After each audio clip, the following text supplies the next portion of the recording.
Hello everybody, welcome back to my channel. My name is Mina and today is day 5 of the Summerween readathon. I have to be completely honest with you guys. I did not get any reading done at all last night after I spoke to you guys with my end clip from yesterday. I was so freaking exhausted from the hiking that I was just like laying in bed for most of the night, and then I just like could not focus, could not pick up a book. I was so tired. So I don't really have anything to update you guys with, and I apologize. I mean, I don't really need to apologize to you guys. I should be apologizing to myself because I am really like failing this readathon. I don't know why. I'm just having like such a hard time with my reading. I think it's really because of the fact that I had such a bad first read. If you go down into the woods, was just such a bad read, and I think that that kind of put me into a little bit of a slump. And theme music definitely seems more promising, but I haven't gotten far in it yet, so I can't really like, you know, say for sure whether or not it's going to be like a hit or a miss. So we are still here at the resort. We actually just checked out. It's kind of early. It's only 10 a.m. We were going to go into the pool. We were also going to go on the boats, the boat rentals on the lake. However, the boat rentals are not open right now. I don't know like if it's too early for that or if they're just like not open during the week, but we can't do that. And then it's also like not that hot just yet because it's only 10 a.m. so we were like, let's not go in the pool yet, it's not that hot. So we're kind of just like chilling out here in nature. They have this like huge field and there's literally like nobody here except us. There's like a couple of people walking by here and there, but definitely not as busy as what it was yesterday. The mountain that we climbed is literally right there, and the lodge that we stayed at is right there. So we're just gonna hang out here for a little bit, and then we're going to head home. It was a very, very short trip. Definitely the highlight of the trip was the hiking. Like that's why we came here. It wasn't really to like stay here or to really do anything else. It was really for the hiking. So we did that and it was fun, and we're gonna head home. I will most likely be able to get reading done in when I get home. So I will update you guys later when I have some more reading done, or possibly when we finally do get home from our drive. So I'll check in with you guys later.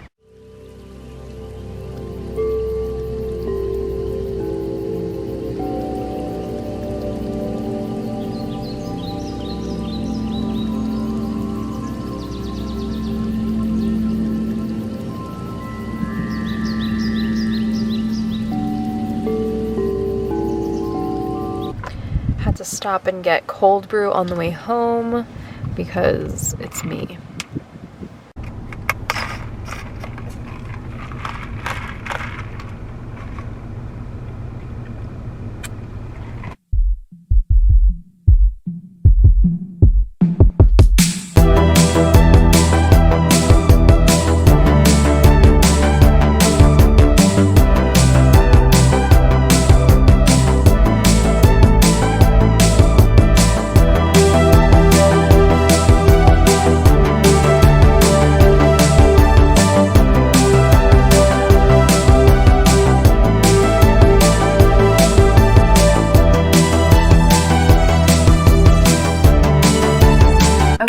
So I am back, you guys. We made it home a lot earlier.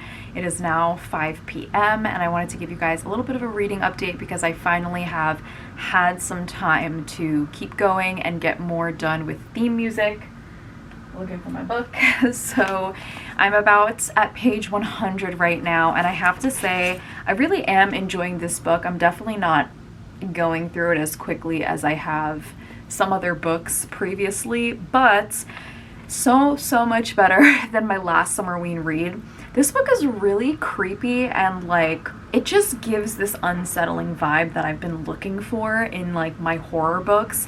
This is definitely horror. I know that like a lot of times publishers and even authors will categorize their books as being horror, but a lot of the times they're not, or if they are, they're like very light on the horror elements. And I don't know if it's just because like most people don't like intense horror. Not that this is like intense by any means, but I know a lot of people, the horror genre is definitely not one that is most popular, I guess you could say, in terms of like genres of fiction. And so I'm thinking maybe that like authors who do want to write horror try to keep it as light and minimal as possible, because there isn't as much of a demand, which to me kind of sucks because I'm somebody who really just wants to read something that is like scary as shit. And this book, surprisingly, is very creepy. It has a lot of like unsettling moments in it, and I'm starting to wonder whether or not this character is just suffering through a lot of like post-trauma and maybe like psychological problems.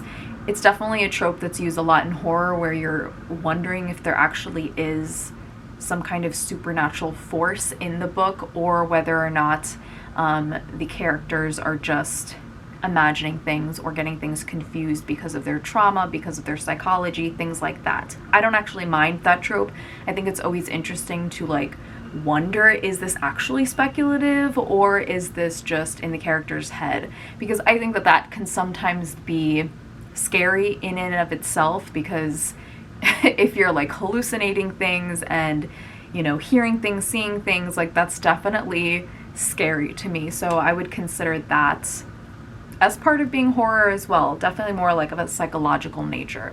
So far I'm really enjoying this book. We have gotten a little bit further. Our main character has now officially moved in to her childhood home. And what's interesting is that she's trying to keep everything exactly the same as it was when the murders happened. So she has gotten a lot of the old furniture that was in storage from her family's house and brought them back to the house now. She's trying to set everything up as it was set up when she was a baby and her family was murdered.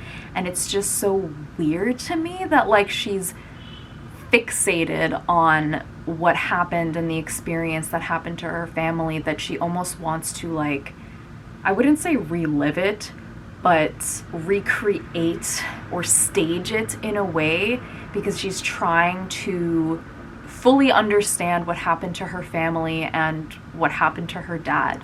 So it's a very interesting premise, and one thing I like about this book is that, yes, the character is doing something stupid and like something that most sane people and logical people would not do. However, we have characters all around her who are actually telling her like, please don't do this. Like, this is a very bad idea. I am not going to like partake in this. And like they're warning her against doing it, as opposed to a lot of times in horror, the character will just do the dumb thing and either people will not say anything or people won't know about it. But I feel like this is more realistic in the sense that her family members, like her aunt and her uncle and her boyfriend, are telling her like, this is a bad idea. I don't want to get involved. Like, please don't do this. So that's something that I'm really liking about the plot of this story as well. She's also trying to dig through the police file of the night of the murders, and there's a little bit of speculation about whether or not her father actually did it, if some of the information is missing, if somebody else was involved. So very exciting stuff. It's like building a little bit of a mystery, and I'm really curious to see where it goes. So I will be continuing to read this, and then I can finally, hopefully, finish the other half of Mooncakes tonight once it gets dark. I also wanted to do some more like spooky Halloween-ish things, because I feel like my past 4 vlogs didn't really have a lot of spooky content in them. Like, yes, I'm reading spooky books, but they're not giving the spooky vibes that like I feel Summerween should have. So I was thinking of maybe like watching some creepy like short horror films on YouTube, or reading some more like creepy Reddit stories and like telling you guys about them, or you know, something else. I'm gonna think of some things that I can do and I will get back to you, but I want some more creepiness in my vlogs. Like I want some more horror in these vlogs. So these last 3 days I'm gonna try to like up the creep factor in my content. So I will check in with you guys in a little bit when I have some more reading thoughts. Okay, you guys, I'm back literally a few minutes later because I found something that I want to do. And okay, so BuzzFeed has this whole like creepy, like scary, it's called Scary Feed section on their website. And one article that I found is called 22 two-sentence horror stories that are guaranteed to make you shake and shiver. So I'm going to read through some of them and kind of like react, tell them to you guys, and you can tell me in the comments below which of these two-sentence horror stories are the most frightening to you, if you think they're dumb. Let's go through them together. Okay, best read alone in the dark. Well, sorry, but it's still light out, so I can't do that. So number 1 says, they began celebrating the first successful cryogenic freezing. He had no way of telling them he was still conscious. Okay, a little bit of sci-fi action there. That one wasn't really scary. Number 2, I decided to start killing off characters in the book I'm writing. Seems like a good way to spice up my autobiography.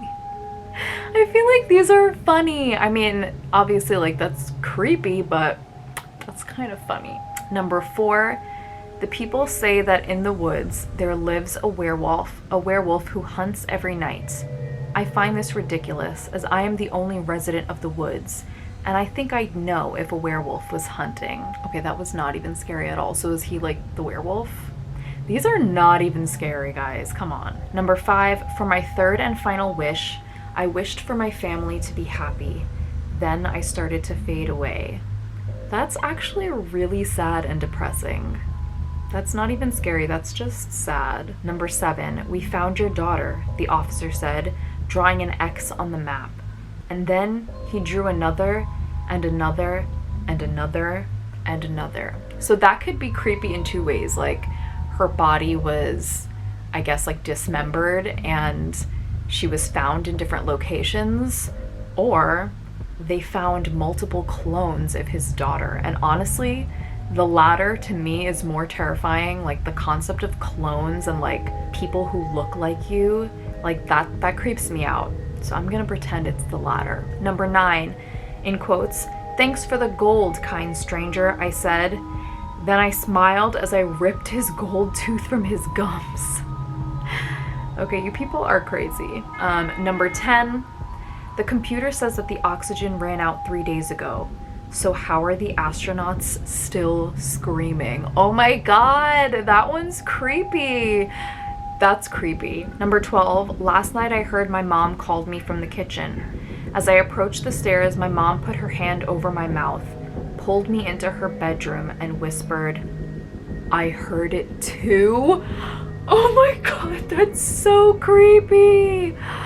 Oh my god, okay, that one creeps me out. Oh my god. Because again, like, it's like that whole concept of like cloning. There's another one of her mom. Oof, that's creepy. Weird, weird, weird. I'm just gonna do a couple more. Number 13, laying in bed, I saw my wife on the baby monitor holding our newborn son in the nursery downstairs.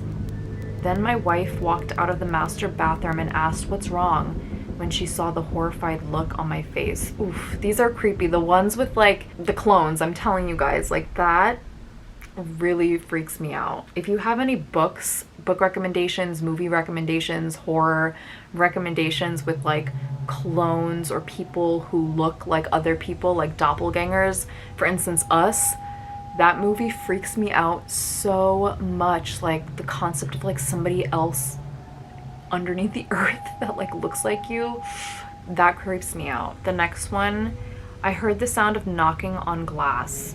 I thought it was coming from the window, but it was coming from the mirror. Ooh, things with mirrors creep me out also. Oh my god, that's weird. I don't like that. Okay, I'm gonna do 2 more because they're starting to get like really good. Number 17, it's dark, cold, and smells in here, and I can't even move or sate my hunger. I wish I'd been cremated. Ooh, that's creepy. Like being in the grave. Number 18, they say a picture is worth 1,000 words. When I photograph my models, every one of those words is help. You guys are sick. Like the people who wrote these. Number 19, I'm just gonna go through all of them, there's only 20. As I saw her standing over my bed. Okay, that's already creepy. I noticed that it was 2:27 a.m. I suddenly woke up, noticed that it was 2:26, and heard the door crack open. Oh my god, this is creepy. You know what that reminds me of? That reminds me of the scene in Haunting of Hill House with the bent neck lady like hovering over Nell. Ooh, creepy. Okay, last one. I've been sitting at my computer for 5 hours. I saw its reflection in my laptop screen and I didn't dare move. Again, like reflections and mirrors. Okay, the first like few of these were just like not scary, but some of them at the end, oh my god, you guys, now I have like the chills from like the creepiness. Okay, that was fun. Maybe I'll do this again tomorrow because I see that there's a part 2. Let me know if you guys liked that, and if you have other like 2-sentence horror stories, leave them below because these are so much fun to read and so creative. Okay, I'm gonna go read, I'm gonna go chill, and then I will talk to you guys later. Okay, you guys, it is starting to get dark outside, so it is almost time for me to get some reading of Mooncakes done. Don't worry, I will not leave this candle on my bed like this. Just did it for the aesthetic. This is actually from Target. It's called Full Moon. It smells so good. Like, I want to say, I guess fresh linen. That's kind of the scent that this gives me. But I did want to flip through a couple of these pages just to give you guys an idea of the art style, because you know, one of the things that most people look for when they're reading graphic novel is how the art style is. And I'm kind of particular when it comes to art styling. Usually these cute, spooky books have the type of art style that I like, and this one definitely does. So I wanted to kind of go through some of the pages. If you can see, very like fall inspired. A lot of like fantasy, magic elements to the art. I also love the way that the faces and the people are drawn. Sometimes I feel like I don't always love how artists depict faces, but this is one of those graphic novels that I think are super fun. I'm gonna try not to go too far because I don't want to spoil myself with anything, but just want to get in a couple more pages here. Yeah, we've got some werewolf action.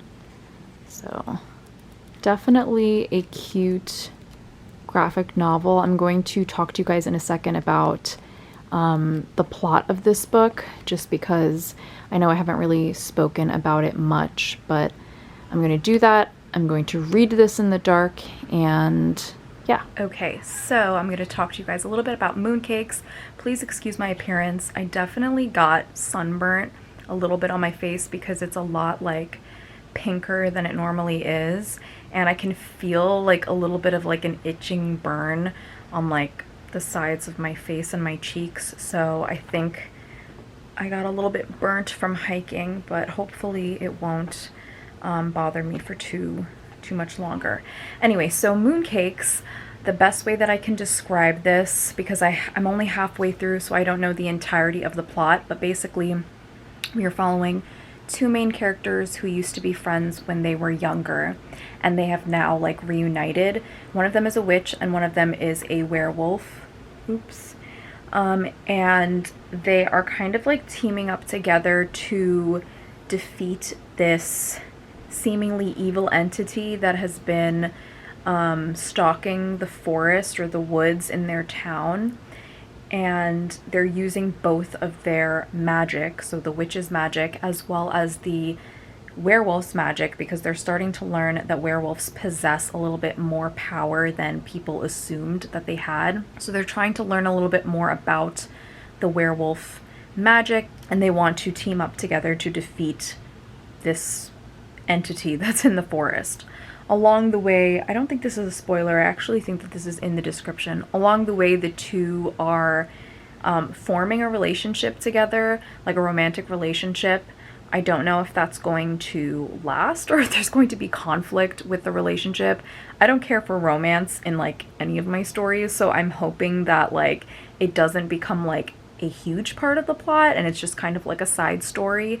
But one thing that I can say about this book is that it definitely delivers when it comes to diverse representation. There are so many different characters in here who are diverse and who are just not typically represented in literature, in graphic novels. So that's really fun to see. Like I said, I really like the artwork. I really think that the story is fun and cute and quirky, so I am enjoying that. My battery is also about to die. I'm going to go ahead and read the rest of this book in the dark, and I will probably also get some more reading in with theme music, but I'm going to end the vlog here so that I can finish editing this, get my reading done, and then just relax before the night is over. I will see you guys tomorrow, hoping I can finish theme music in the next 2 days. Wish me luck. I hope that you guys all had a wonderful day today, and I will see you then. Bye guys!